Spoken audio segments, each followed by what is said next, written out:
Gold, trusted gold buyers. మీరు తాకట్టు పెట్టిన బంగారాన్ని విడిపించి ఈ రోజు ఉన్న మార్కెట్ ధరకు కొనబడను.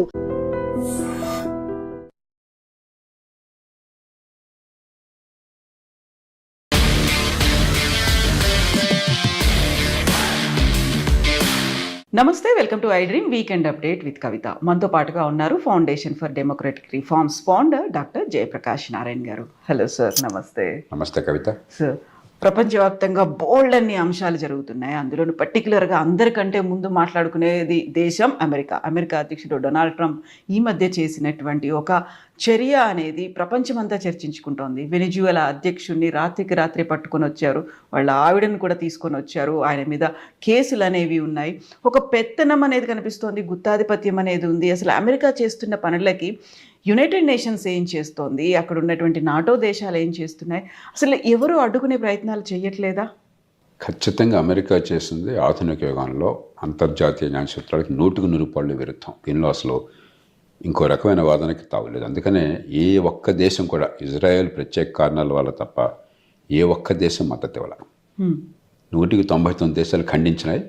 కొన్ని దేశాలు వాళ్ళ దౌత్యపరమైనటువంటి కారణాలుగా ఖండన లేకుండా విచారాన్ని వ్యక్తం చేసినాయి. ఎందుకంటే రెండో ప్రపంచ యుద్ధం తర్వాత ఒక మౌలికమైన సూత్రం ప్రపంచంలో అమల్లోకి వచ్చింది. బలవంతంగా ఇతర దేశాలలో అంతర్గత విషయాల్లో మనం జోక్యం చేసుకోము, అలాగే బలవంతంగా ఒక దేశ సరిహద్దులను మార్చాము. ఈ రెండు కూడా ప్రపంచం అంగీకరించింది. ఇదంతా దీనికి వెనకాల మూలానికి వెళితే టీటీఎఫ్ వెస్ట్ఫేలియా అంటారు 1648లో. జాతి రాజ్యాల వ్యవస్థ అప్పటి నుంచి వచ్చింది. అప్పటిదాకా ఏ రాజు ఇష్టం ఉంటే అక్కడ పక్కన ఆక్రమించుకున్నాడు. మనకు కూడా భారతదేశంలో చాలా రాజులు పక్క రాజ్యం మీద దండెత్తడం, వాడు వచ్చి ఇక్కడ దండెత్తడం ఎంతో మనం చూస్తుండేవాళ్ళం. రాజ్యం వేరే భోజ్యం అన్నాడు.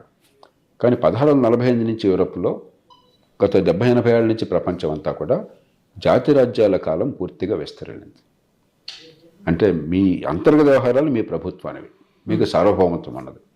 ఇతర దేశాల మీద దండెత్తే, ఇతర దేశాలకు నష్టం చేస్తే మీరు జోక్యం చేసుకోవచ్చు తప్ప మీ దేశంలో మీరేం చేసుకుంటారో మీరు మీ ప్రజలు చూసుకుంటారు.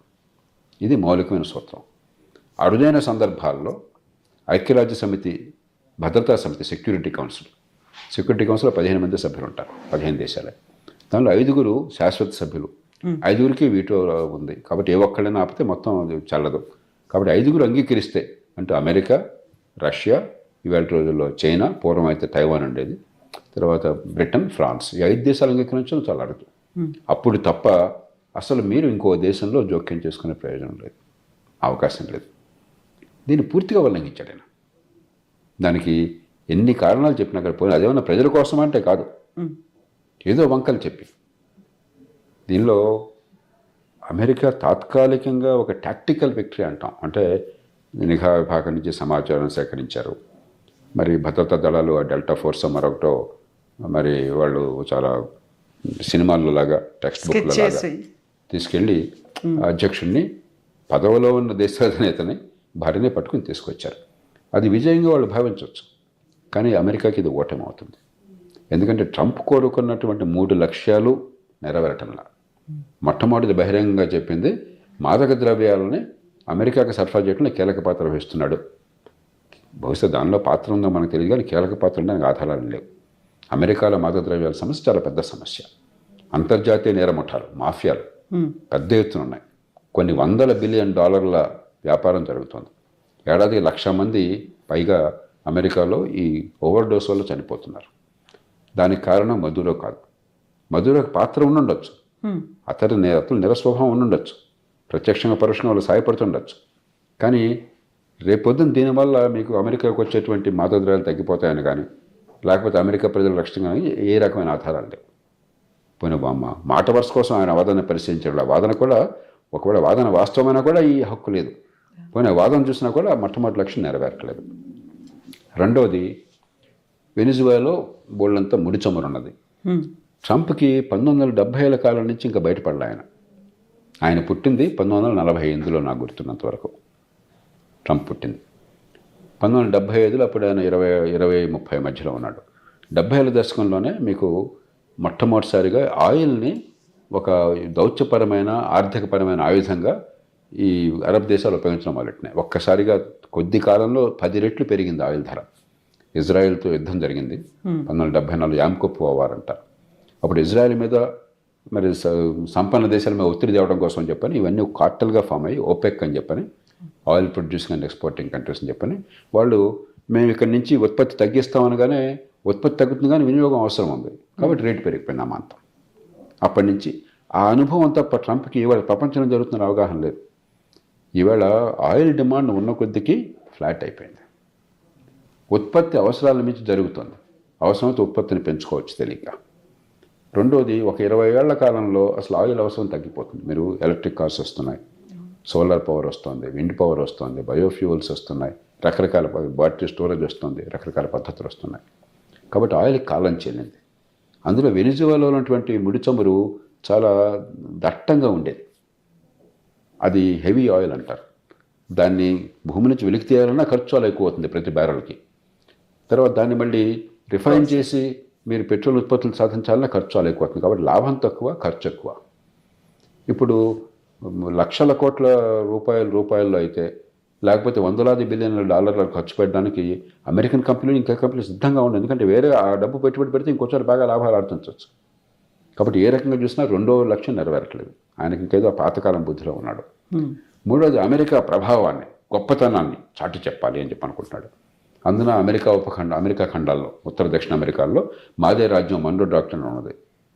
భయంతో మీరు వాళ్ళని చేస్తే భయం వల్ల తాత్కాలికంగా అనుభవపట్టుంటుంది కానీ మనసులో నిరసన ఉంటుంది.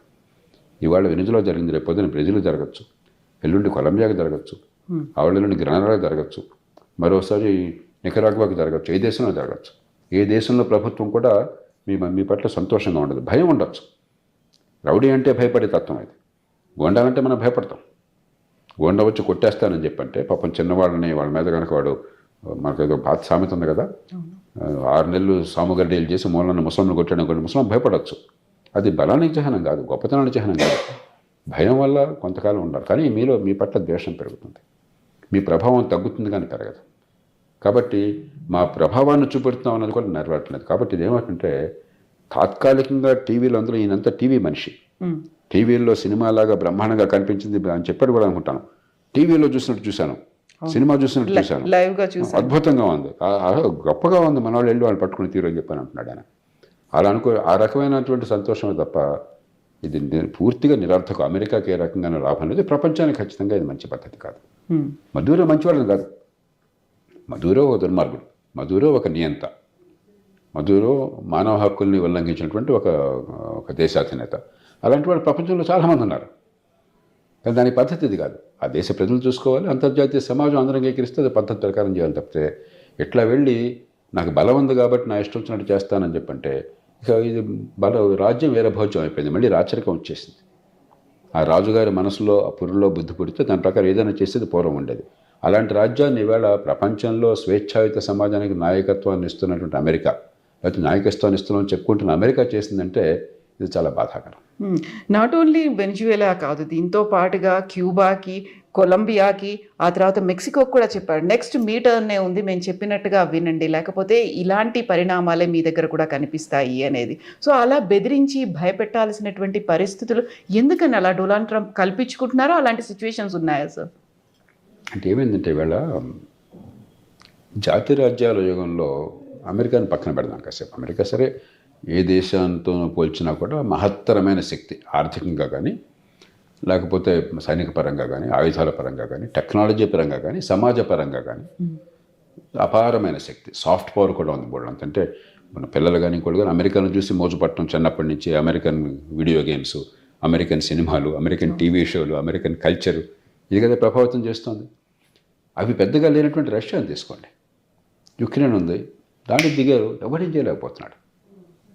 ఎందుకంటే ఒక బలమైన దేశం, అందులో అణ్వాయుధాలు ఉన్న దేశం ఇంకో దేశమే పెడితే మనం చేసే పరిస్థితి లేకుండా పోయింది.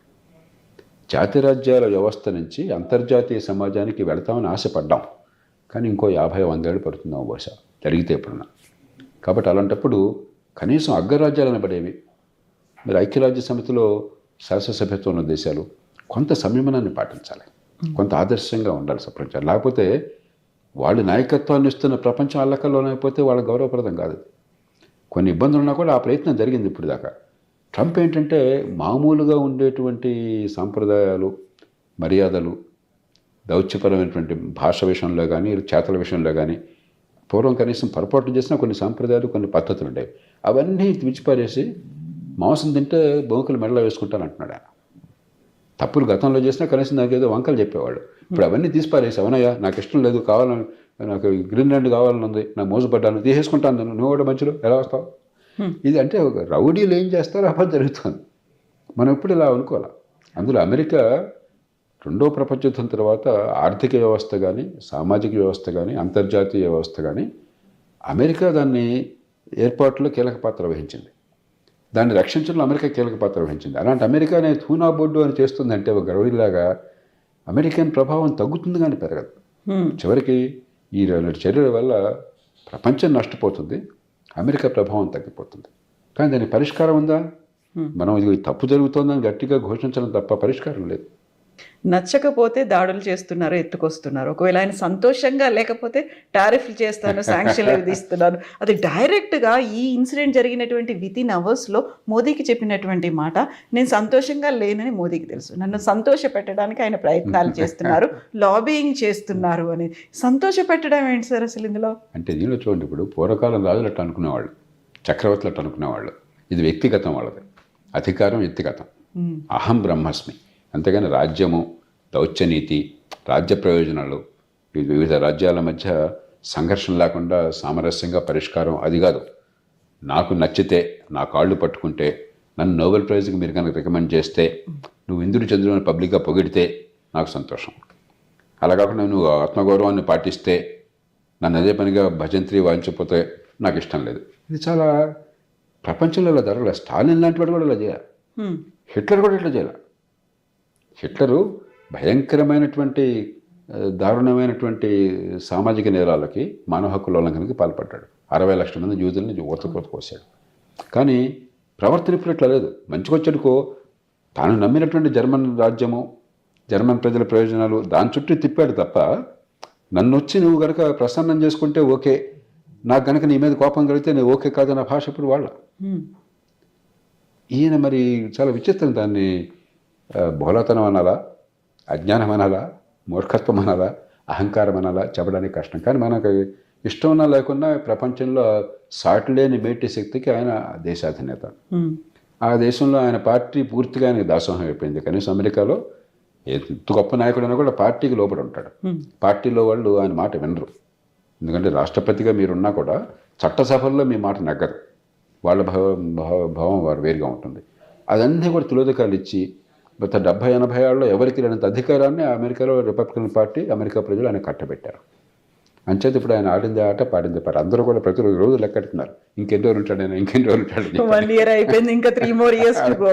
3 రోజులు లెక్కెడుతున్నారు, సంవత్సరాలు కాదు, ఇంకెన్ని రోజులు, 2 నెలలు మిగిలిందో లెక్కెడుతున్నారు. అది సో ఈ టైంలోనే మోదీ మీద కూడా ఒక ప్రెషర్ అనేది, సబ్మిసివ్గా ఉన్నారా, లొంగిపోయారా, బెండ్ అయిపోయారా అనే దాంతో పాటుగా అసలు ఎందుకు ట్రంప్ చెప్పిందల్లా తలూపుతున్నారా, తలాడిస్తున్నారా అనేటువంటి విమర్శలు కూడా మోదీ మీద వస్తున్నాయి. వాస్తవం కాదు. మనం అవ్వకాలు బోవకాలంటే అట్లాగా బహుశా ఏ దేశాధినేత, ఏ దేశ ప్రభుత్వము కూడా నిలబడినంత గట్టిగా భారతదేశం నిలబడింది. బ్రిటన్ దాసోహం అన్నది, యూరోపియన్ యూనియన్ దాసోహం అన్నది, జపాన్ దాసోహం అన్నది, దక్షిణ కొరియా దాసోహం అన్నది. మన పక్కన పాకిస్తాన్ సాష్టాంగ ప్రమాణం చేసింది, దాసోహం అన్నం కాదు, సాష్టాంగ ప్రమాణం చేసింది ఎన్నో దేశాలు.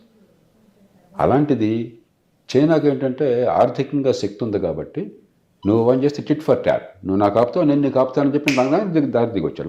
మనకు అవకాశం మనకే కాదు, ఇంకా ఏ దేశానికి లేదు, చైనాకి తప్ప ఇంకెవరికి లేదు.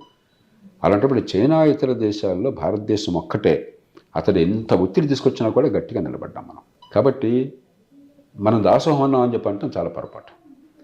2, అదే సమయంలో మనందరం ఏం చెప్తున్నాం, నాతో సహా రాతపూర్వకంగానే బహిరంగ చెప్పేది, మొహమ్మద్ కోపంతో ముక్కును కోసుకోవద్దు. ట్రంప్ ఎలాంటి వాడో మనందరికీ తెలుసు. భాష అనవసరం పదాలు అవసరం లేదు. కానీ ట్రంప్ అంటే మనకి ఇష్టం ఉన్నా లేకపోయినా కూడా అమెరికాతో మనకి సంబంధాలు అవసరం.